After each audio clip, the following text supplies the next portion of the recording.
This is The Hard Naked Truth with your host, Michael Jeffriess. Each episode, we bring to you industry experts, disruptors, business owners, and even a few financial superheroes. It's time to let your guard down, embrace the naked truth, and conquer the financial jungle like never before.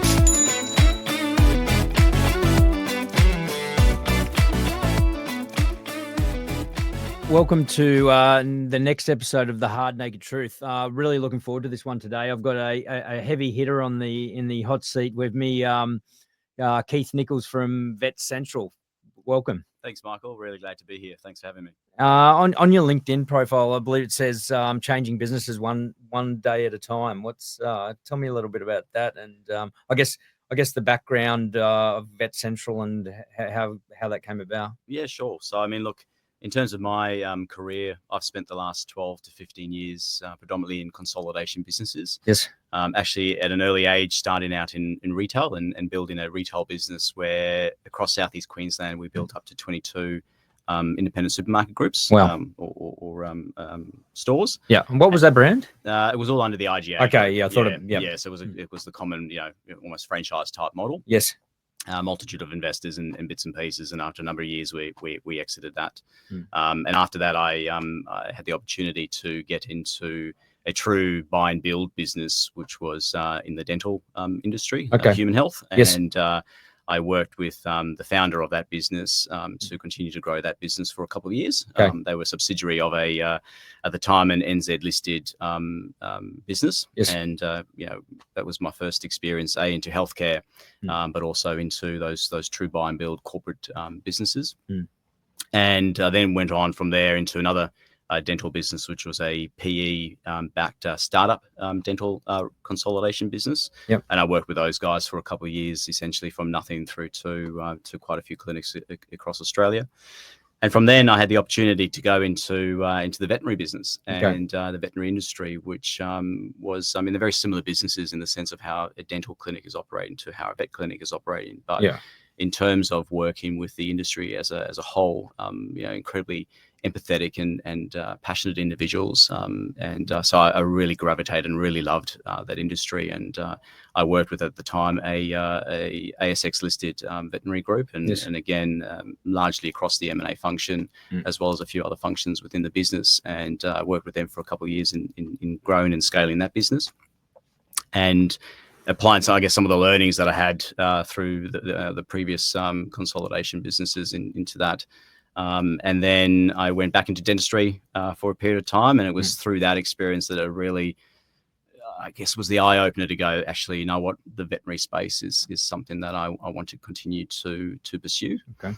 And then in approximately 2019, one of the large veterinary groups essentially a private group put in a play and a bid to acquire that listed business and consolidate that business. And for me and my co-founder, the view was that if that transaction occurs, which it did occur, that essentially there were going to be two prominent players in the veterinary space, consolidation space within Australia, and that is Green Cross Vets. Yes. And Vet Partners, which is the largest group within Australia. And it's still a very highly fragmented industry. It's only been 18% corporatized, and so there's still highly fragmented and still a lot of opportunity to essentially to buy and build. But so there's a lot of sole veterinarians, effectively sole practitioners. Absolutely, absolutely, and a lot of them either looking for an exit strategy, pardon me, or they're looking for some support, whether it be back end financial support or marketing support or HR support, and red tape in running businesses increases all the time. So even from a compliance perspective, they're looking for some assistance. So massive opportunity in that space and in a very highly fragmented market within Australia. But knew that vets had the experience over the years of knowing what it was like to be part of or aware of a corporate group. And there were a lot of things that they didn't particularly like. So when I spoke to them, they were really looking for an opportunity to be part of a business that was more people focused, where they still had a high level of autonomy. They're vets. They don't want to be told by someone who, like me, is not a vet, how to be a vet. What to do. Yeah, absolutely. They don't want that. They just want the support. And so that level of autonomy was critical in establishing a new business. And they also wanted more of a fair approach and a more transparent approach to the whole numbers game as well. I mean, when these businesses essentially sell to these larger consolidation businesses, they go through an earn-out process, and they've got to maintain a certain level of profitability in order to get their deferred consideration. And so that places a lot of fair bit of stress and stuff on them as well. Absolutely, all the time. I mean, the horror stories that I've heard and I've seen, I guess, through my journey in various corporate consolidation businesses has been, it's been quite overwhelming. And so to come up with a model that was actually going to be fair and transparent so that we can actually help them get across the finishing line, so to speak, and without putting those additional pressures and strains on them, because it's not just about the financial impact that change management can play. It could be, impacts on culture, and before you know it, you've got a team that was working really well prior to this corporate group owning them to now actually scrambling to keep team members or to. Well, it basically shits itself. I've seen it so many times, and you talked about support before, and they actually get the polar opposite of it. They feel that there's a complete lack of support, or completely. They feel they're dictated to, and they're not heard.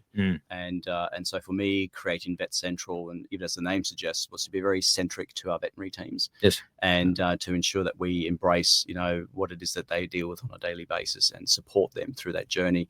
We don't always know best. We as a business are still learning, and that includes myself and my management team. But it's how we can support them better to continue their journey and to retain the team members and the talent within those businesses long term. Okay, so what's it look like? So I'm operating a vet clinic in Orange, New South Wales, where I was born, and I'm what do I approach Vet Central, or the Vet Central approaches me, and then what's the model look like in terms of I guess coming in, and is it systemization? Is it do you put your programs into play, or is it branding? Yeah, sure. So I mean, there's a number of questions in that, and to start with, the approach is a combination of a number of things. It may be a vet clinic looking to sell or to get that additional support, and they've heard about us and they've approached us, and we obviously have those conversations. And in addition to that, we look to identify a number of clinics, within greater coastal and metro areas that we identify as being good clinics and opportunities for us to assist those clinics in scaling. And then we make an approach to them and see if they're interested in joining a group such as Vet Central. Yes.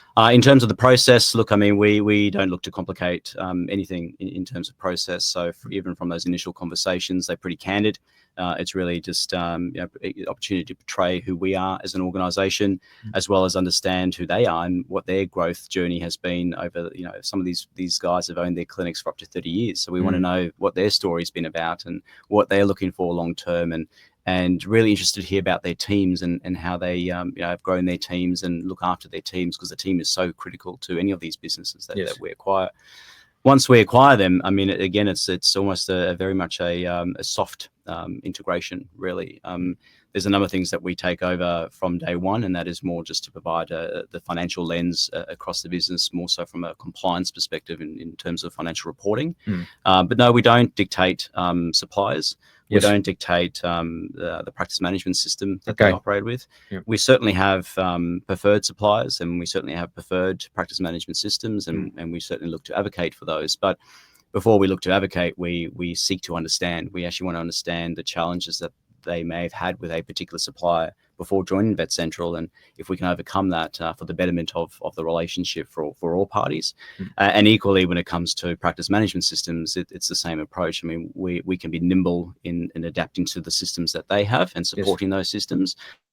But equally, we've identified some systems that we believe are create more value for the operation of those businesses, and we look to have discussions with them again on a very candid basis to see if they're interested in those systems. But we don't force any of that change upon them. Okay. And equally, and that's a bit of a different model, isn't it, too? Because a lot of them do go in and say, okay, you need to play by our rules and only our rules, and absolutely. And certainly from my experience, I think it's a fine balance that needs to be had in that space, because disrupting a team and losing team members, and particularly when they're revenue producing, could be far more disadvantageous to the business than looking to implement a system change 100%. or a supply change. So it really is a balance. And I think for me, the importance is always about the why.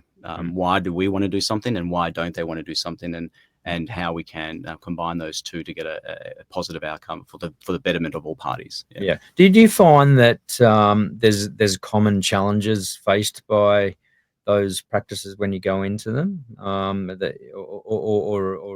they're different?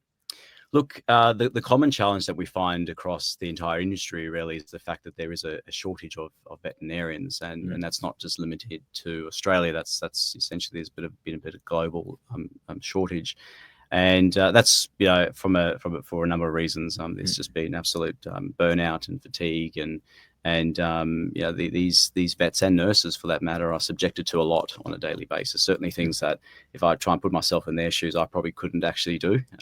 They work long hours too, don't they? Yeah, incredibly long hours, and unfortunately, there's a real disconnect between pet owners and veterinarians in terms of the cost of owning a pet. So they cop a lot of backlash unnecessarily. And there's a lot of things that are not taken into consideration before you get people keyboard warriors and so forth. So they certainly look to us for support in that space, and how to have those hard conversations with clients, difficult clients, how to address some of those concerns when it comes to complaints and keyboard warriors and so forth. So we certainly look to provide some guidance and support in respect of all that. It's the world we live in now with those keyboard warriors and stuff, isn't it? Too.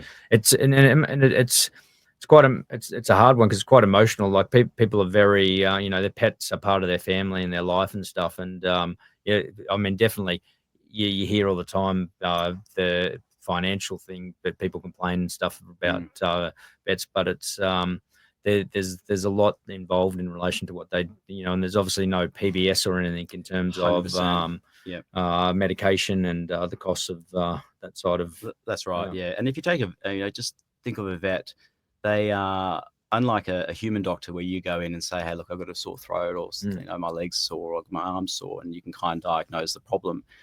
People are presenting pets that can't speak, and they're presenting a multitude of species. And so these vets are incredibly smart individuals who, bottom line is they deserve to be respected. And clients, yes, there is no Medicare or PBS, as you mentioned. So the cost of those services can add up pretty quickly. But equally, there's a cost to running these clinics and keeping the lights on and investing in equipment and X-ray machines and CT scanners, and those things don't come cheap. And so there's a disconnect there. But look, equally from a client's perspective, obviously they're very passionate about their pets, so they get quite defensive of their pet. But I don't think they necessarily always take things into consideration when it comes to fees of what they're being charged. Yeah, it's interesting what you're saying. I've never thought about it myself. Like their knowledge spread is significant, isn't it? Because you're dealing with if you think about just dogs, there's multiple breeds in relation to that. But then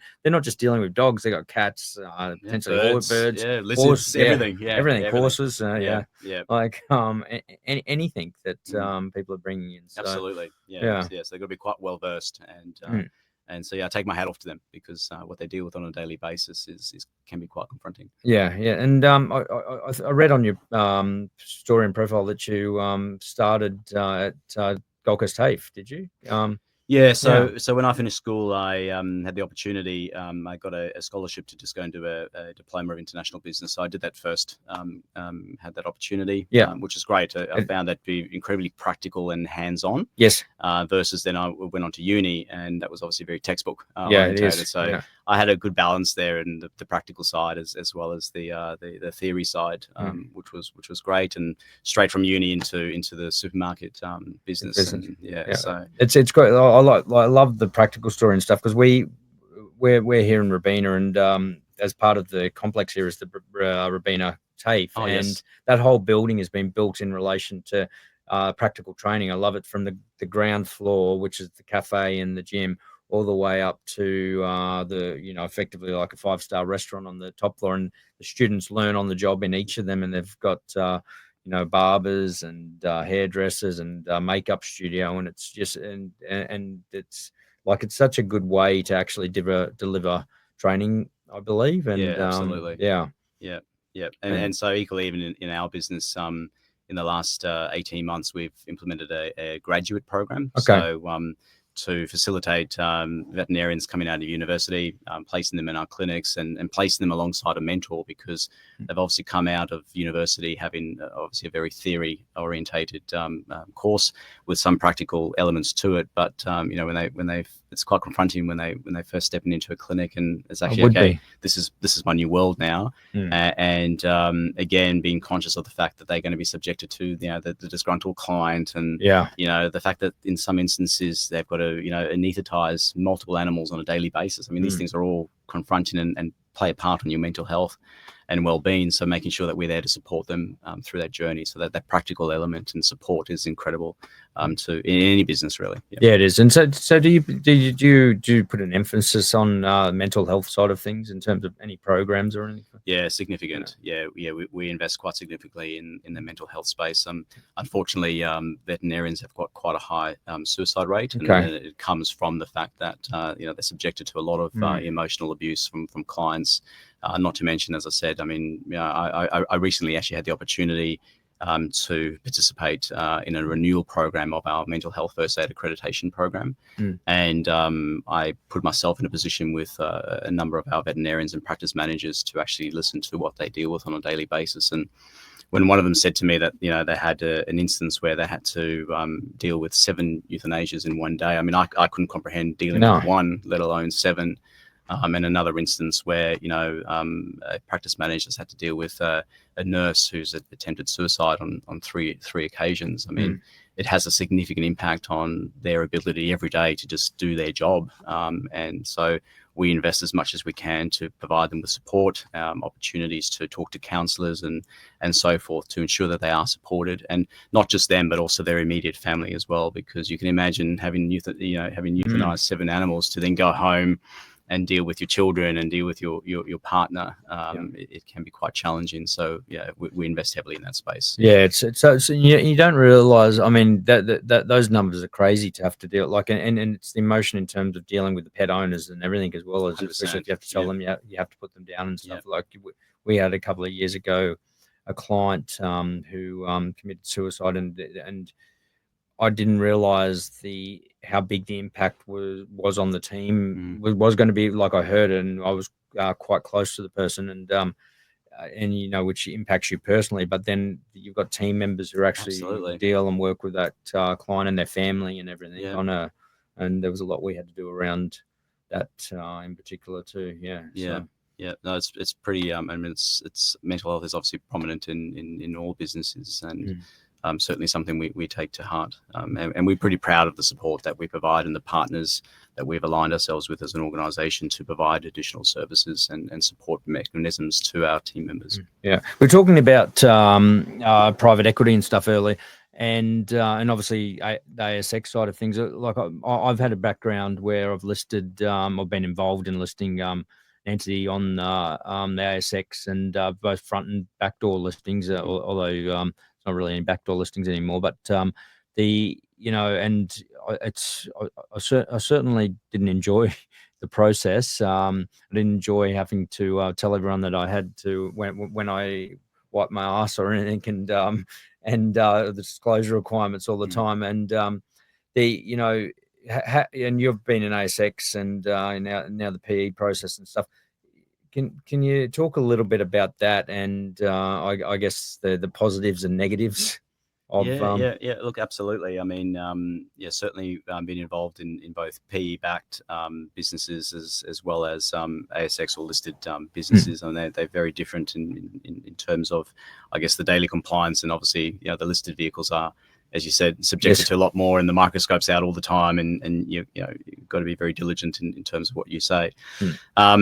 PE, for me, I've been across in a couple of PE groups or PE-backed businesses, shall I say. And I've found that PE typically can be quite ruthless and arrogant. I mean, a lot of decisions PE make, rightly or wrongly, are boardroom-based decisions. They look at a financial report and say you need to change this or do that, but they don't really give much consideration to the front runners. And well, the people, like you said. Yeah, that's right. Yeah, it's so important. So, and so even going through the capital raise process for Vet Central, we met with a number of high net worth individuals. We met with a number of institutions, a couple of PE groups. But the one that really stuck out for us was Pemba Capital Partners, and giving them a bit of a plug here. But Pemba, even right from the very beginning, that initial conversation was more around the people element of the business plan, which is something I was very passionate about, more so than the financial side. The financial side's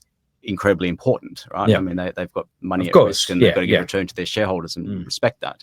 But they equally understood from my perception that, or perspective, sorry, that if we invest and focus in our people, top line and bottom line can grow. And so we've built a business that's very centric to our people, and they've continued to support throughout that process. So we've been with Pemba now for just over 3 years, and really they've been a fantastic partner to work with.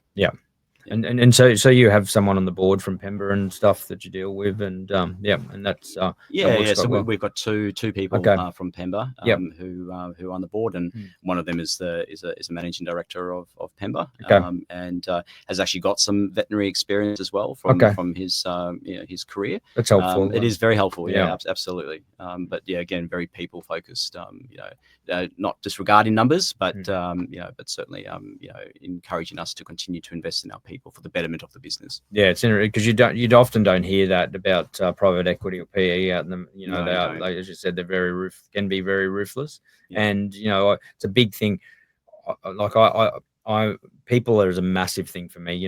Both internally and externally. So like as a CEO, my three main focuses are on amplification or branding and marketing strategy, obviously, and then people. And we were talking before we jumped on here, like how we've got a group employee share plan in place, and we feel, and I feel myself as a custodian of the business, and we want to give. I want to keep the team. We've got a great team, and the business grows.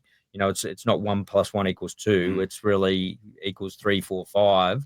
If you build the right culture and you have everyone on the bus wanting to go in the right direction and be the part of the journey with you. Absolutely. No, it's incredibly important. Having the right people and the right team makes a massive difference to the journey, and it's certainly something that I've learned as well. So I've been fortunate, I guess, in setting up Vet Central to, I guess, handpick my team, my management team, and in many instances, they're people I've worked with previously and have either had some consolidation experience, but equally they are people focused, and they get the job done, and they get it done in a way that we need it done, but they keep that balance of people, which is incredibly important. Well, Adam Peirce obviously introduced us, and I've had previous working life with Adam, and he's a great guy and a great operator. Absolutely. As well.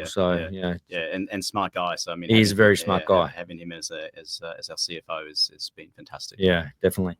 What role do you see? I'm heavily invested in technology. I sit as a group CEO on a fintech technology group, and we're doing a lot of stuff in the AI space in terms of development now. Obviously automation AI, but chatbots, and also we're doing a lot of development in relation to voice-driven documentation and everything, without giving too much of the house away. But where do you see vets going in terms of that space? And there's a lot of noise out there saying accountants are going to, the industry's gone, the legal industry's gone, the whole knowledge economy's gone, and there's obviously a lot of knowledge in relation to which we talked about on vets before. Do you see an impact there or an opportunity? Look, absolutely. AI is rampant in all industries, and the veterinary business is certainly seeing a lot of that as well. Where we see initial benefits in some of the AI platforms is more so in the likes of vet notes and the ability to capture those notes into the practice management system to create more efficiency. Yes. And give guess give back more time to our veterinary teams. Yeah. So that's a big one. Mm. And the other one that we're starting to see come more to fruition within the veterinary industry is around customer engagement and management, and the ability to interact with clients on a more regular basis, but bot driven or AI driven, which again betters the relationship between the clinic and the client, with that AI app. So absolutely, there's a lot in that space.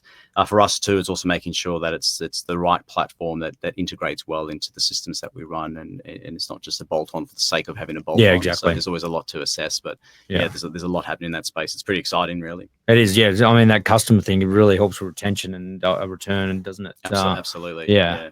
And the AI note taking, I know this. I was with a medical specialist for a personal matter this week up in Southport, and he was actually showing me, because we actually spent 3/4 of the appointment talking about golf, and but we were talking about AI as well, and then he said, "Oh yeah, we're using AI note taking now and it was amazing how it cut out any of the other than when I talked about my handicap. So it must have thought that was a medical handicap, and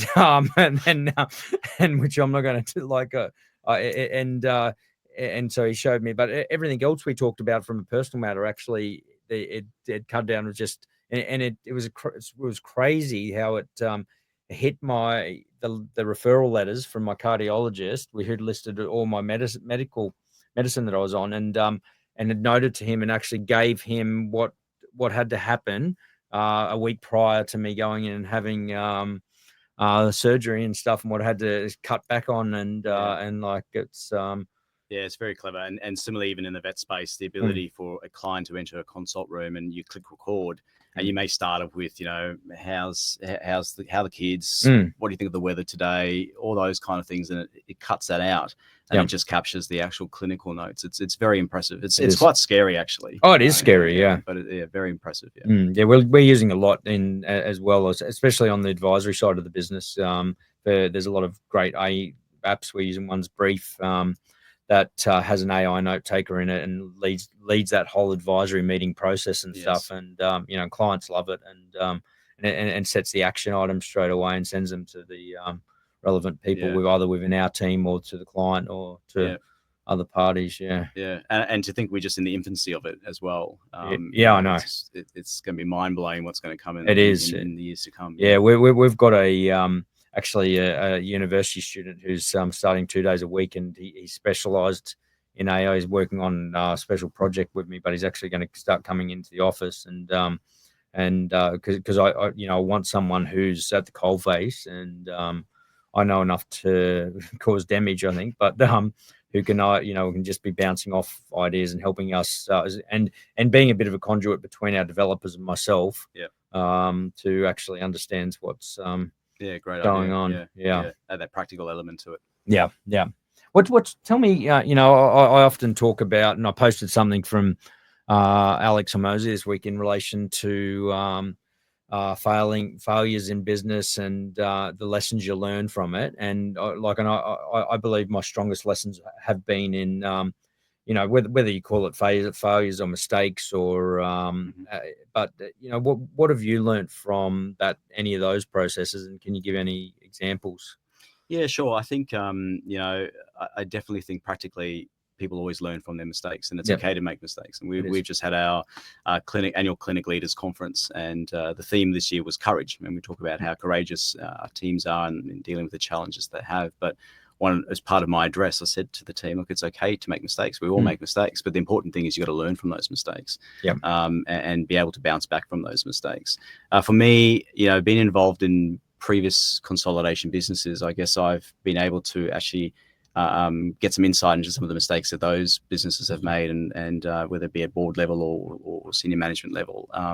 And I guess being able to then avoid those in setting up Vet Central, which has been good. But we don't always get it right, and sure, we always make some mistakes. And I think for us, some of the, I wouldn't even put it down to mistakes, but when you're dealing in a people business, it's trying to understand the gravity of the trust that you need to instill in your teams. And sometimes we don't get the right team members in, and we can see how very quickly that can actually implode various departments or teams, and being able to address those pretty quickly. So I think the learning for me is when you potentially make a bad recruit, being able to address that as quickly for the betterment of the business, and recognizing, look, it was a mistake. It doesn't work for either of us, and we need to look to part ways. For fire fast, hire right. Yeah, correct. Yeah. Absolutely, yeah. Because the team are so important, and getting the right culture is important. And similarly, look, we've along the journey have made a couple of potentially some bad investments, and that's maybe potentially into particular capital items or investments into equipment that potentially we haven't backed the right brand, or we've gone through situations where we haven't necessarily got the right piece of equipment, and we thought, well, we'll try this piece of equipment, but we should have invested in better equipment. So I think those are the learnings that we've come across quite regularly. Yeah, awesome. If you go back and give yourself, your younger self, one piece of business advice, what would it be?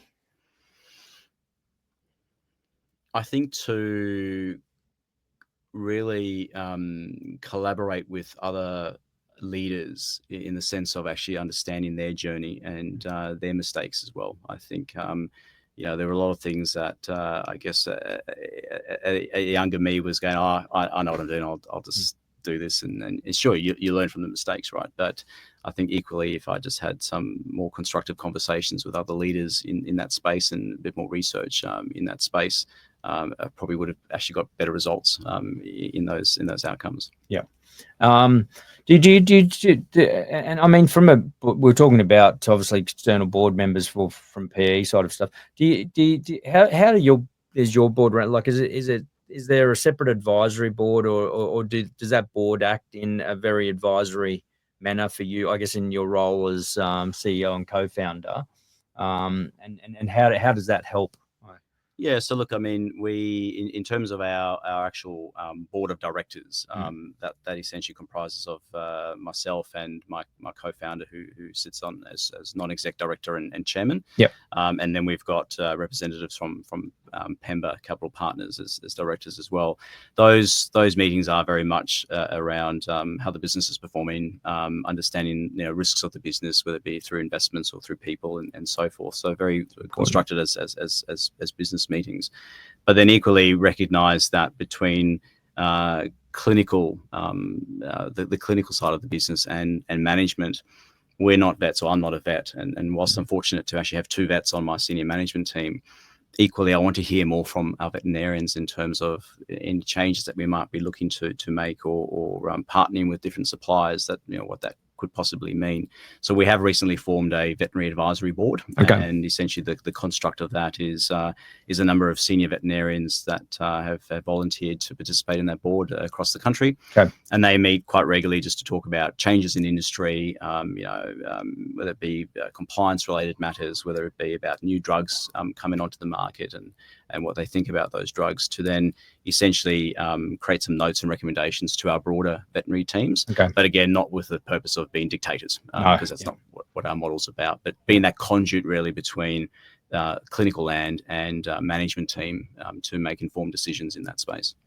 And that's awesome. Like I'm doing a lot of work in advisory board space now, either sitting on them and I actually sit on one myself, where I'm taking advice from the chair of that is from a large top 10 accounting firm in the country, and I'm taking a lot of value from that process, and it's been good to especially from a business owner's perspective, to be able to speak to other people who've gone through that, because you don't talk to you may not necessarily talk to your business partner or to especially your work colleagues in particular. Like, I talk to my business partner about a lot of stuff, but they're it's just things that are going through your head and where you're at and in the journey and stuff. So absolutely, But before we finish up, I just want to talk a bit more about the whole people and the culture thing, because it's an area that I am very passionate about. And the website says great place to work, and people talk about culture and having a great culture. What does that mean, and what do you do to make it a great place to work? Yeah, sure. So I guess first and foremost, I mean, in terms of Vet Central and our support office, we obviously have created our own unique culture in the sense of how we interact with one another, events that we do together, and in how we promote collaboration as a team. But my view was never to force that culture across the clinic networks that we have, because my view is that we need to respect that each of our clinics have their own unique cultures, and they've had those cultures for many years. They've got their processes and their ways of interacting with one another. So it was always about recognizing and identifying their unique cultures, but letting them understand what it is that what we're about and how we value what they're about, and creating a culture that really resonates in both camps, so to speak. The Great Place to Work process was something that I was quite passionate about, because I'd had numerous conversations with team members at both in our support office as well as in clinic land, and they just spoke about how passionate they were about the business that they worked for or the clinic that they were in. And I always reminded them that, yes, Vet Central pays your salary, but the team that you're part of is still the same team that you've been part of for many, many years. And we don't want that to change. So we're not going to force that change on you. And so all the change that you should have experienced should just be a change of your pay slip, essentially. Everything else stays the same. So if you advocate for your team and you're passionate about your team, we want you to continue to shout that from the rooftops, because, we want to retain you, but we also want to recruit good talent like you into those clinics. And so the opportunity for us to go through the Great Place to Work certification process was obviously one for me quite challenging, because it's a global platform, and it's very anonymous, and the results could either be scathing or they could be positive. And in our first year, we achieved a score of 85%. That is 85% of our workforce said that Vet Central clinics were a great place to work, against the Australian benchmark of a typical business of just 58%. So we were really proud of that achievement. Wow. This year, we've just gone through our recertification process, and we've achieved a score of 89% across a much bigger sample of team members as we've obviously grown. And the Australians' average score is sitting at 60%. So it's only moved up 1%, but we've moved up, impressive a number of percent. So again, we're really proud of that achievement, and I'm really proud of my teams and my clinics for being able to achieve that. And just to throw it out there, we're the only consolidation group in that space that's been able to achieve that certification. So we're incredibly proud of it. Yeah, and so you should be, because that's not easy. Because I know our group, we've got multiple locations, and it's not an easy thing to manage that whole culture side of things and get it right. You may think that you do, or have a perception that you do, but when you get down to the ground level, it's not all. That's right. It's completely different. Yeah, that's right. And it's respecting that and understanding the uniqueness of each of those locations' culture, really. Keith, do you have any pets yourself? I do. I've got a cat who thinks he's a dog. So he's got one of them. He's a white cat, and he's actually come to the office a couple of times, and he just loves people and interacting with people. So I used to have two dogs. They both passed, and he grew up with those two dogs. So as soon as the doorbell rings, he's running up, who's here, and so he's got quite a unique personality in comparison to your stereotypical cat, really. My daughter has it was me, but my daughter actually has a white ragdoll, and I've always been a dog person. We've got a Labrador, but it's interesting. It's got a very sort of dog / human personality to the rag. Like I love cats don't tend to, they like to stay to themselves and stuff. And that's right. It's I'm pleasantly surprised. Bit of a polar opposite. Thanks for your time today, Keith. I really appreciate it. It's been an awesome discussion, and we've really got into a bit about yourself and a bit about Vet Central, and I've really enjoyed it. So. Thank you very much for the opportunity. It's been lovely to connect and be part of the show. It's time to wrap up another episode of The Hard Naked Truth, where we've stripped down the business world and accounting industry like never before.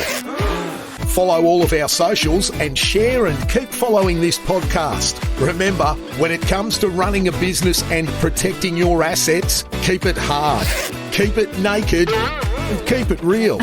Stay naked, stay truthful, and keep winning.